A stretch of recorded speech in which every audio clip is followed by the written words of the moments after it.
लावरी विधानसभा लागली, माझं नाव चर्चेत आलं, माझं तिथे पत्ता कट झाला. त्याच्यानंतर विधान परिषद लागली, तिथं माझं नाव चर्चेत आणलं तुम्ही, तिथं पत्ता कट झाला. माझे कृपया करून नाव चर्चेत आणूच नका. शेवटी आम्ही खाली दोन भाऊ किती जरी भांडले तर एकदा वडिलांनी दम दिला तर दोन्ही भाऊ शांत बसतात. ते बंद खोलीतून बाहेर पडल्यानंतर सगळे मिठी मारतानाच बाहेर येतात, असं काय त्याच्यामध्ये विषय. त्यासाठी शेवटी आम्ही भांडलो नाही तर तुमची टीआरपी पण चालणार आहे म्हणून आमचं चालू राहतंय. आम्ही फोन लावून सांगू, तू माझ्यावर बोल, मी तुझ्यावर बोलतोय, तुम्हाला माहित नाही आमची सेटिंग सगळ्या. गेल्या काही महिन्यांच्या विश्रांतीनंतर डॉक्टर सुजय विखे पाटील यांनी आज शिर्डीतील श्री साईबाबा संस्थानच्या 0 नंबर हॉलमध्ये आयोजित शासकीय अधिकाऱ्यांच्या बैठकीत उपस्थिती लावली. आगामी कुंभमेळ्याच्या पार्श्वभूमीवर भाविकांच्या सोयीसुविधा आणि शिर्डीतील प्रलंबित विकास कामांवर त्यांनी या बैठकीत सविस्तर चर्चा केली. यावेळी त्यांनी संबंधित अधिकाऱ्यांना नियोजनाबाबत महत्वाच्या सूचना दिल्या. डॉक्टर सुजय विखे पाटील यांनी साई मंदिरात हजेरी लावली. ही बातमी वाऱ्यासारखी पसरताच मंदिर परिसरात नेते, कार्यकर्ते आणि त्यांच्या चाहत्यांची मोठी गर्दी झाली. समर्थकांनी त्यांना घेराव घालत आपल्या भागातील प्रलंबित कामांचा पाढा वाचला. यावेळी पत्रकारांनी त्यांना शिर्डीतील विविध समकालीन प्रश्नांवर प्रश्न भडीमार केलाय. शिर्डीतील पेढा प्रकरण, गुन्हेगारीच्या घटना, अन्न व औषध प्रशासनाची कारवाई आणि खासदार भाऊसाहेब वागचौरे यांचा शिवसेना शिंदे गट प्रवेश यांसारख्या चर्चेतील विषयांवर डॉक्टर सुजय विखे पाटील यांनी आपल्या नेहमीच्या मिश्किल शैलीत उत्तरे दिली. त्यांच्या खुसखुशीत आणि मिश्किल वक्तव्यामुळे उपस्थित कार्यकर्त्यांमध्ये हर्ष पिकला. अनेक महिन्यानंतर डॉक्टर सुजय विखे पाटील यांचा हा अंदाज पाहता आगामी काळात ते पुन्हा एकदा नेहमीच्याच आक्रमक भूमिकेत दिसणार असल्याचे संकेत मिळत आहेत. त्यामध्ये दिसतंय टायगर हे ऑपरेशन आहे तुम्ही राबवताय का? कारण तुम्हाला टायगर मानताय. बाबा, मी तर 1.5 महिन्यानंतर आज पहिल्यांदा सूर्य पाहायला बाहेर येऊन. मी आजारी असल्यामुळे मला महाराष्ट्रात किंवा या देशात काय चालू आहे याची फार माहिती मला नाही. पण जसं बंगालमध्ये आज 20 खासदारांनी बाहेर पडून एनडीएला पाठिंबा दिला, तसंच देशामध्ये विविध राज्यांमध्ये आदरणीय प्रधानमंत्री नरेंद्र मोदींच्या नेतृत्वाला पाठिंबा देण्यासाठी अनेक पक्ष, तिथले खासदार त्या पक्षातल्या नेतृत्वाला नाकारत माननीय प्रधानमंत्र्यांचं नेतृत्व स्वीकारण्यासाठी उत्सुक आहेत. आणि यामध्ये मला असं वाटतं की कोणताही पक्ष असो, जो एनडीएचा घटक पक्ष असो, त्यांना याच्यासाठी फार प्रयत्न करायची आवश्यकताच पडत नाही. कारण की माननीय प्रधानमंत्र्यांचंच नेतृत्व एवढं कार्यक्षम आहे की त्या नेतृत्वाला पाहून सगळे लोक आज एनडीएमध्ये येऊ इच्छितात किंवा एनडीएचे घटक होऊ पाहतात. आणि यामध्ये जर वागचौरे साहेब त्या यादीमध्ये असतील, जे मला माहीत नाही, पण जर ते असतील तर त्यांचं स्वागतच आहे. याच्यामध्ये म्हणजे वागचौरे साहेब येतात नाही येत हा त्यांचा निर्णय आहे, पण जर आले तर त्याच्यामध्ये असं आम्हाला काय वाईट वाटण्यासाठी काही नाही. जास्त कसं बघता तुम्ही या सगळ्या गोष्टी? कारण भाविकांच्या आरोग्याची खेळण्याचा सगळा हा प्रकार आहे. काल का परवाच आपल्या मीडिया माध्यमांच्या द्वारे या गोष्टी समोर आल्या. ताबडतोब एफडीएला कंप्लेंट करण्यात आली. एफडीएची टीम देखील आपल्या सतर्कतेमुळे तिथं दाखल झाली, त्यांनी सॅम्पलही घेतलेले आहेत.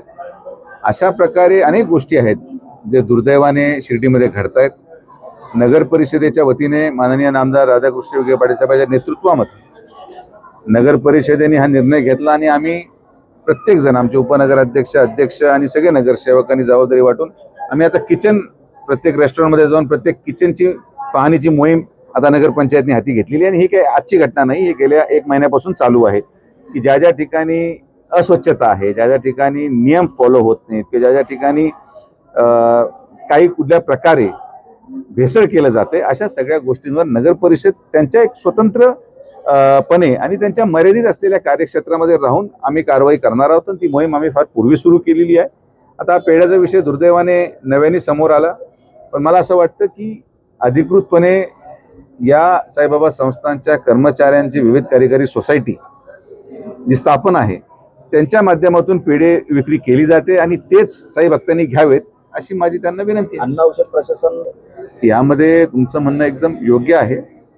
मला ही वास्तविकता समजून घ्यावी लागेल की जे मॅनपॉवर त्या विभागाकडे आहे ते अत्यंत कमी आहे आणि ते एफडीएच्या ॲम्बिटमध्ये प्रत्येक गोष्ट येते. नुसतं जेवण भेसळ नाही आहे, मिठाई दुकानं नाही आहेत, दूध भेसळ पण त्याचा एक भाग आहे, मेडिकल स्टोअर्स, अशा अनेक गोष्टी एका एफडीएच्या नियंत्रणामध्ये आहेत. तर मला असं वाटतं की आज तिथं नवीन अधिकारी आलेले आहेत आणि नवीन अधिकाऱ्यांच्या माध्यमातून जी काही कारवाई आता आपल्या माध्यमातून दिसते की झालेली आहे तर ती अजून सक्षमपदी होईल असं वाटेल. बाबा, जिथं जिथं फ्लोटिंग पॉप्युलेशन असते तिथं तिथं ह्या गोष्टी स्वाभाविक आहेत.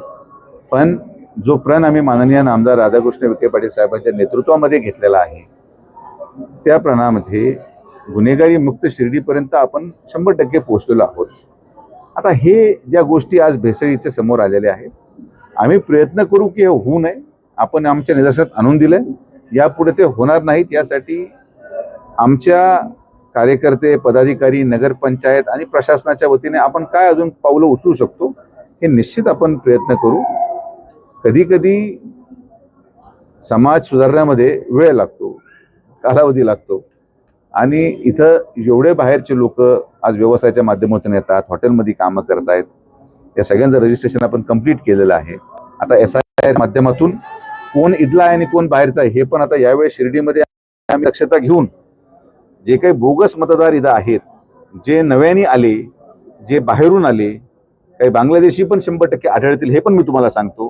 अशा सगळ्या लोकांनी SIRची मोहीम झाल्यानंतर मला वाटतं एकदा ही सगळी बाहेरची लोक एकदा बाहेर गेल्यावर मग थोडंसं शिर्डीमध्ये नियंत्रण सोपं जाईल आणि SIR नंतर केली जाईल. मला विश्वास आहे महाराष्ट्राचे मुख्यमंत्री देवेंद्र फडणवीस साहेबांच्या माध्यमातून आणि महायुती सरकारच्या माध्यमातून हे शिर्डी ग्रामस्थांची अगोदरपासून मागणी राहिलेली आहे की विश्वस्त मंडळ आलं पाहिजे आणि यामध्ये न आणण्याचं कुठलंही कारण किंवा कुठलाही असा डाव नाही आहे. प्रक्रियेमध्ये आचारसंहिता, आता विधान परिषद सलग आचारसंहिता तुम्ही पाहताय अहिल्यानगर जिल्ह्यामध्ये आणि महाराष्ट्रामध्ये लागलेल्या आहेत. साई भक्त हे महाराष्ट्रभर पसरलेले आहेत. कोणी मराठवाड्याचा असेल, कोणी विदर्भाचा असू शकतो आणि आचारसंहिता चालू असताना मग जिल्हा परिषद, स्थानिक स्वराज्य संस्था, आता विधान परिषद. आता या विधान परिषद संपल्यावर मला वाटतं एक असा काळ येईल महाराष्ट्रामध्ये जेव्हा आचारसंहिता कुठलीही नसावी असं मी ग्राह्य होतो. जिल्हा परिषद लागली तर परत तो नियम त्याच्यामध्ये येईल. आचारसंहिता लागू असताना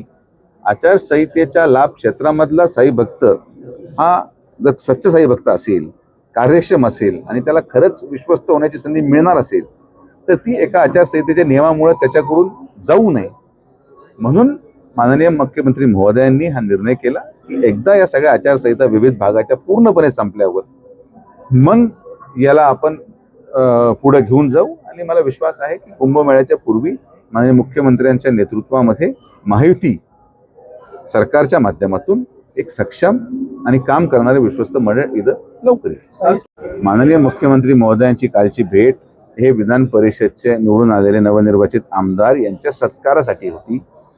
जेव्हा आपण माननीय मुख्यमंत्र्यांचे आभार मानण्यासाठी गेलो तेव्हा इतर विषय घेणं आम्हाला संयुक्तिक वाटलेलं नाही. पण मी तुम्हाला आवर्जून सांगतो की राज्याच्या मुख्यमंत्र्यांना कुठलीही गोष्ट अवगत करण्याची आवश्यकता नाही.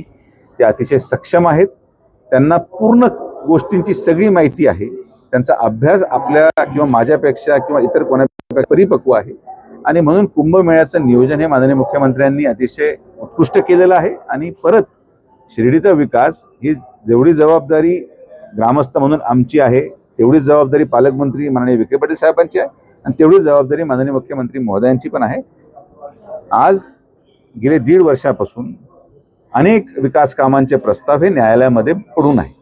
थीम पार्कसाठी दिलेले 30 कोटी असेल, रोड्स असतील, तर संस्थांनी आपली जबाबदारी 3 सदस्यीय कमिटीने ठराव करून पुढे देणं इथपर्यंत बजावलेली आहे. दुर्दैवाने न्यायालयीन प्रक्रियेमध्ये वेळेअभावी त्याला विलंब होत असेल तर त्याला आता दोष आपण कोणाला देऊ शकत नाही. यासाठी एकच मार्ग आहे की विश्वस्त मंडळ आलं पाहिजे. जसं मी तुम्हाला सांगितलं की ते लांबण्याचं कारण काय आहे आणि ते येण्याचं पण कारण काय होईल हे तुम्हाला लवकरच चित्र स्पष्ट होईल. साई संस्थांच्या अध्यक्षपदासाठी तुमचं देखील नाव चर्चेत आहे. लावरी विधानसभा लागली, माझं नाव चर्चेत आलं, माझं तिथं पत्ता कट झाला. त्याच्यानंतर विधान परिषद लागली, तिथं माझं नाव चर्चेत आणलं तुम्ही, तिथं पत्ता कट झाला. माझे कृपया करून नाव चर्चेत आणूच नका. मला कुठलंच नाव चर्चेत नकोय. मी कोणी जरी आलं आपल्याला माहित असेल मागच्या 15 वर्षामध्ये आमच्या परिवाराचा कुठलाही सदस्य या प्रक्रियेत नाही, किंबहुना त्या बॉडीवर नाही. पण तरी सुद्धा शिर्डीची जनता ही माननीय विखे पाटील साहेबांवर विश्वास ठेवून काम करते आणि कोणी जरी आलं तर त्याला शिर्डीच्या विकासासाठी काम करावंच लागेल. नाही केलं तर मग आमचे लोक दांडके घेऊन होतेच. मागच्या वेळेस पण काचा तोडल्या होत्या. तर आमचा कोणाशी व्यक्तिद्वेष नाहीये. आमचं उद्देश हाच आहे की शिर्डीचा विकास व्हावा आणि विकासाच्या माध्यमातून रोजगार निर्मिती व्हावी. तर एक चांगलं विश्वस्त मंडळ यावं आणि सुशिक्षित आणि समृद्ध असलेले लोक त्याच्यामध्ये यावेत. ही माझी मूळ मागणी आहे की जे इंटेलेक्च्युअल लोक आहेत, जे मोठ्या मोठ्या कंपन्या चालवतात, जे मोठे मोठे नावाजलेले लोक आहेत, विश्वस्त मंडळाचं सहकारी म्हणून पद्मभूषण, पद्मविभूषण किंवा असे लोक जर आले तर निश्चित त्यांच्या अनुभवाचा फायदा, त्यांच्या सल्ल्याचा फायदा आणि त्यांच्या ओळखीने बऱ्याचशा गोष्टी घडू शकतात. पण मी सांगण्यापेक्षा माननीय मुख्यमंत्री महोदय आणि महायुती सरकारचे दोन्ही आमचे घटक पक्ष हे बसून चर्चा करून निर्णय घेतील. सर 19 आमदार सध्या या जिल्ह्यात आहेत. याच्यातून विकास होईल की आपसातील संघर्ष वाढेल? हे पहा, आता ही परमेश्वराची कृपा समजा किंवा चमत्कार समजा की 19 आमदार झालेत जिल्ह्याला. पालकमंत्री महोदय असतील, त्यांना देखील आता तारेवरची कसरत आहे की एवढा निधी या सगळ्यांना कसं द्यायचा. आणि महायुतीची ताकद याच्यामध्ये वाढलेली आहे, याबाबतीत काही शंका नाही. संघर्ष हा राजकीय जीवनातला एक अटळ आणि अभिन्न भाग आहे. पक्ष एक असले काय आणि दोन असले काय, घरातच भांडणं होतात, पण ते एक परिवार म्हणून सगळ्यांनी राहावं. शेवटी आम्ही खाली दोन भाऊ किती जरी भांडले तर एकदा वडिलांनी दम दिला तर दोन्ही भाऊ शांत बसतात. तसंच खाली किती जरी गोंधळ झाला तर आमचे नेते माननीय फडणवीस साहेबांनी एकदा प्रेमाने सांगितलं खोलीत का सगळा विषय संपून जातो. त्यामुळे तिला काय फार चर्चेचा विषयच नाही येत.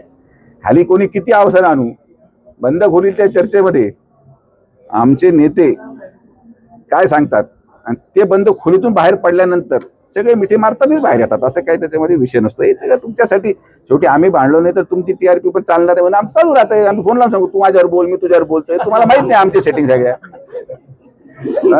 नमस्कार. श्री साईबाबांच्या पावनभूमीत तुमचे हक्काचे आणि सुरक्षित घर घेण्याची सुवर्ण संधी चालून आली आहे. आम्ही घेऊन आलो आहोत साई आनंद पार्क. येथे आहे श्री साई कृपेची आणि आनंदाची आत्मानुभूती. 5 एकरमध्ये 100% लीगल, सर्व सोयींनी युक्त रहिवासी प्लॉट्स, रस्ते, स्ट्रीट लाईट्स, श्री महादेवाचं मंदिर, निसर्गरम्य हिरवाईनं नटलेला परिसर, सगळं काही तयार. अंतर्गत प्रशस्त रस्ते आणि प्रस्तावित 12 मीटर आणि 15 मीटर DP रोड लगत विकसित प्लॉट्स. आणि हो, आपले श्री साई मंदिर, शाळा, मार्केट, सर्व काही फक्त 5 मिनिटांच्या अंतरावर. सुरक्षित गुंतवणूक, तज्ज्ञ वकिलांमार्फत खरेदी विक्री आणि वास्तुशास्त्रानुसार प्लॉट्स. सुरक्षित, शांत आणि सुसंस्कृत वातावरणात एअरपोर्ट रोड लगत शिर्डी हद्दीमध्ये श्री साईबाबा मंदिरापासून अगदी काही मिनिटांवर. साई आनंद पार्क म्हणजे आनंदाचं, विश्वासाचं आणि समाधानाचं ठिकाण. आजच बुकिंग करा. मर्यादित प्लॉट्स उपलब्ध. कारण साई आनंद पार्क म्हणजे साई आनंदाची अनुभूती.